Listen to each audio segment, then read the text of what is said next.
Quran surat 19 ayat 54-55. Dan ceritakanlah Muhammad kisah Ismail yang tercantum, yang tersebut dalam Al-Quran. Dan dia itu orang-orang yang benar-benar menepati janjinya. Ada? Dan Nabi Ismail ini menyuruh kepada keluarganya untuk melaksanakan sholat dan membayar zakat. Nah, di sana ada apa? Menunjukkan perintah sholat.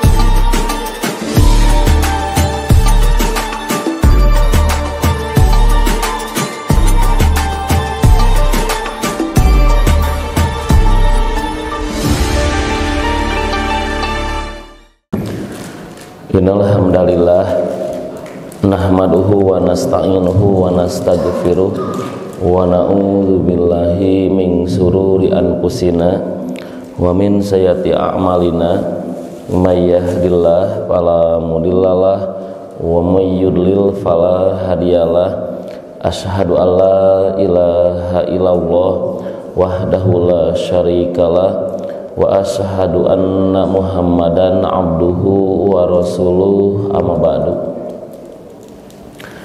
Bapak Ibu yang saya hormati, alhamdulillah di subuh hari ini kita bisa bertemu kembali, bisa kajian, dan mudah-mudahan Bapak Ibu berangkatnya ke Masjid At-Taqwa ini dicatat oleh Allah sebagai amal soleh, dan mudah-mudahan ini sebagai wasilah agar Allah memudahkan langkah kita menuju ke surganya Allah Subhanahu wa Ta'ala, sesuai dengan hadis yang tercantum di Imam Muslim.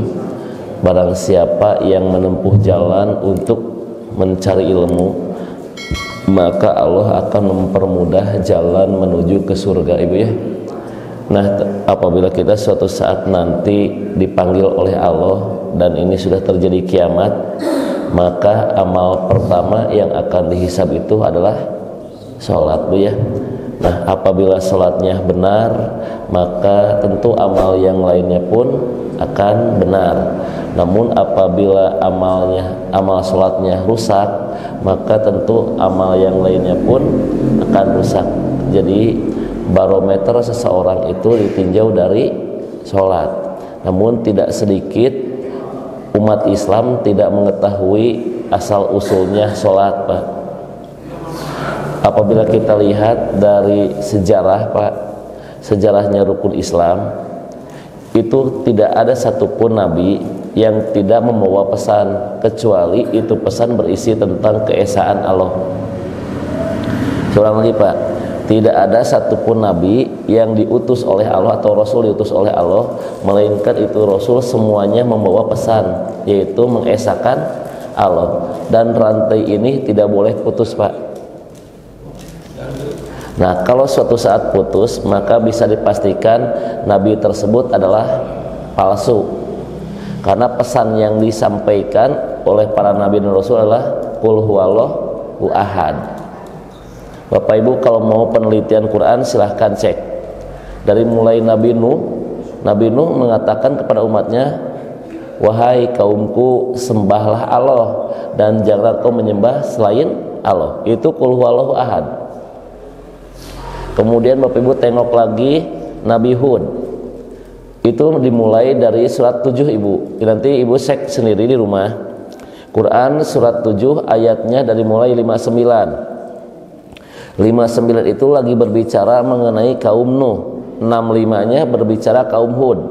Nanti 72-nya itu 73 itu berbicara mengenai kaum Soleh. Kemudian nanti 85-nya berbicara kaum Su'em. Itu semuanya nabi yang diutus mengirimkan pesannya qul huwallahu ahad. Itu menunjukkan rukun Islam yang pertama, yaitu syahadat. Termasuk yang lagi ramai diperbincangkan yaitu tentang Nabi Isa. Meskipun sebagian orang ada yang mengatakan Nabi Isa itu anak Allah, Pak, tapi Nabi Isa sendiri dia yang berkata, ini Abdullah, aku ini adalah hamba Allah. Dia sendiri, Pak. Kemudian di ayat yang lain Nabi Isa pun berkata bahwa aku ini adalah Rasulullah, utusan Allah. Semuanya sepakat, Pak. Dan Nabi Isa pun nanti oleh Allah ditanya, wahai Isa, apakah engkau yang mengumumkan, yang memberitahukan, yang mengajarkan kepada manusia bahwa ada Tuhan selain aku, malah engkau salah satunya? Maka Nabi Isa pun berkata, Maha suci engkau ya Allah, aku tidak layak, tidak patut mengatakan bahwa ada Allah selain engkau. Kemudian Bapak Ibu, Nabi Isa pun berkata kepada umatnya di ayat Al-Maidah 117-nya, wahai kaumku, sembahlah Allah Tuhanku dan Tuhanmu. Sama Pak Sadayana. Itulah rukun Islam yang pertama, itu kan syahadat ya. Nah, yang akan kita bahas adalah membedah asal usulnya sholat. Dan ternyata Pak, sholat pun itu bukan hanya oleh kita, nabi-nabi terdahulu pun itu sudah melakukan sholat. Nah, di kesempatan yang lain saya sudah membahas Ibu asal usulnya haji. Bapak Ibu kan kalau kita lihat sejarah, yang pertama haji itu pasti jawabannya sepakat dengan Nabi Ibrahim. Ternyata saya di rumah punya data, itu ternyata bukan Nabi Ibrahim yang pertama. Sebelum Nabi Ibrahim pun itu sudah ada, yaitu Nabi Nuh pernah, saya baca hadisnya sahih. Nabi Nuh haji, Nabi Hud haji, Nabi Soleh pun haji. Ada apa saya punya hadisnya? Nah, berarti betul bahwa haji kemudian zakat sama. Zakat Nabi Ismail pun bayar zakat. Bapak pernah dengar nggak Nabi Ismail bayar zakat? Tuh, nggak kan? Nanti padahal itu ada di Quran loh Pak. Nabi Ismail mengajarkan, menyuruh kepada keluarganya untuk melaksanakan sholat dan membayar zakat. Itu ada Pak di 19:54-55. 19 itu surat Maryam. Nanti cek kalau nggak percaya Bapak. Yang heran, silakan Bapak cek aja sendiri sekarang. Buktikan Pak. Karena kan hidup sekarang mah perlu pembuktian. Ustadz mana dalilnya gitu kan ya?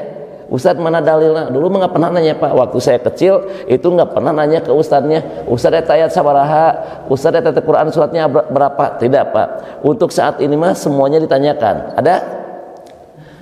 Quran surat 19 ayat 54-55. Dan ceritakanlah Muhammad kisah Ismail yang tercantum, yang tersebut dalam Al-Quran. Dan dia itu orang-orang yang benar-benar menepati janjinya. Ada? Dan Nabi Ismail ini menyuruh kepada keluarganya untuk melaksanakan sholat dan membayar zakat. Nah, di sana ada Pak, menunjukkan perintah sholat dan zakat itu bukan dilakukan hanya untuk umat kita Pak. Umat terdahulu pun sadayana sholat. Nih saya buktikan. Ini yang pertama Bapak Ibu, sejarahnya mengenai tentang nabi-nabi terdahulu sholat. Dan ini sudah termasuk di dalam Al-Quran. Yang pertama saya ambil aja dari Nabi Ibrahim, yang ada dulu dalam Quran Bu.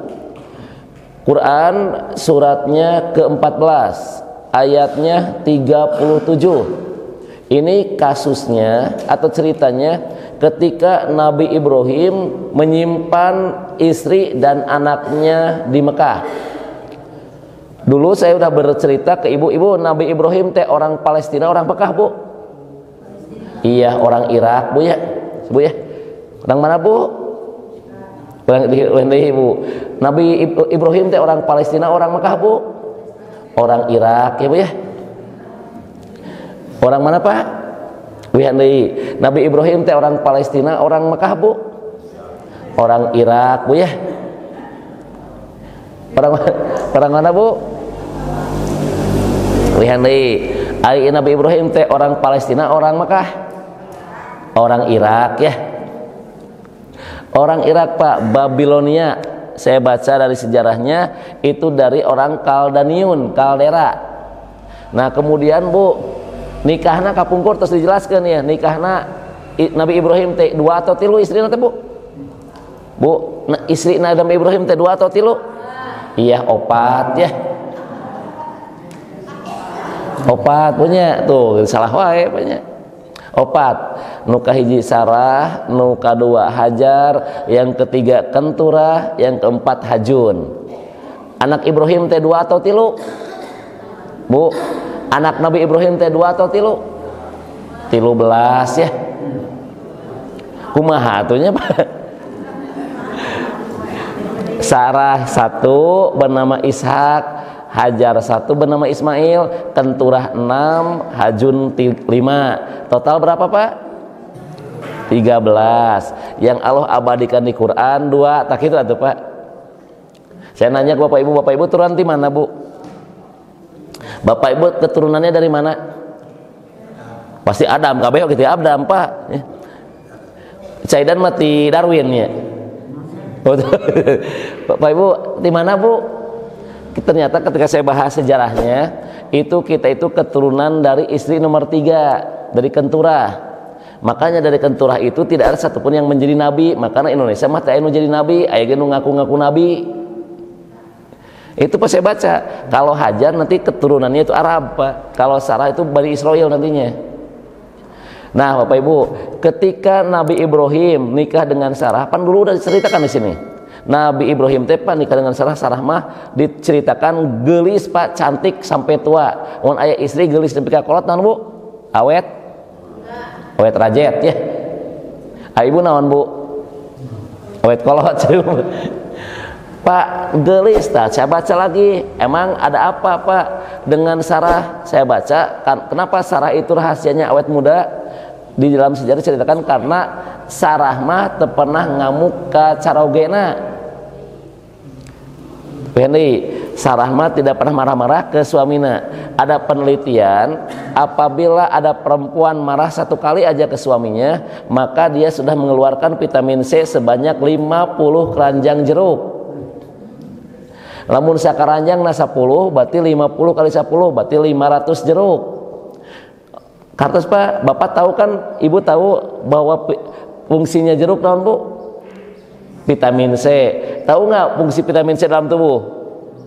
Anti aging, anti penuaan. Tapi bakal keluar wae jadi kokoloteun Ibu itu ya. Ini matang orang suka gampang ngamuk Pak. Nah diteliti ternyata Sarah mah nggak pernah. Tapi oleh Allah belum diizinkan untuk mempunyai seorang anak, lama menikah. Akhirnya hijrah Pak. Hijrah dari Irak kemana Bu? Ke Palestina dulu atau ke Mekah dulu? Hijrah nate. Nabi Ibrahim teh hijrah nate ke Palestina dulu atau langsung ke Mekah? Ke Mesir ya Bu ya? Kemana Bu? Ke Mesir. Apa di Mesir diberi hajarna gitu? Kemudian ke Mesir, pas di Mesir bertemu dengan raja yang mempunyai kelainan seksual, menyukai perempuan-perempuan yang sudah bersuami. Akhirnya nanya ke Ibrahim, siapa itu yang dibawa? Itu saudara perempuan saya. Nah Ibrahim itu nggak bohong Bu. Nanti di akhirat Ibrahim akan bersaksi, ya Allah, aku pernah berbohong selama hidup 3 kali. Usia Ibrahim itu ada 2 pendapat, ada yang menyatakan 175, ada yang mengatakan 180. Nggak bohong nangan 3 kali. Ibu masa poe 3 kali, sepakat Bu? Tuh Pak, Nabi Ibrahim aja yang selama hidupnya 3 kali itu teh sieun Pak, takut nanti di akhirat. Nah orang meniti sieun-sieun teuing atuh pan nya ngabohong wae. Nah itu, nah ketika ditanya siapa yang engkau bawa, itu saudara perempuan saya.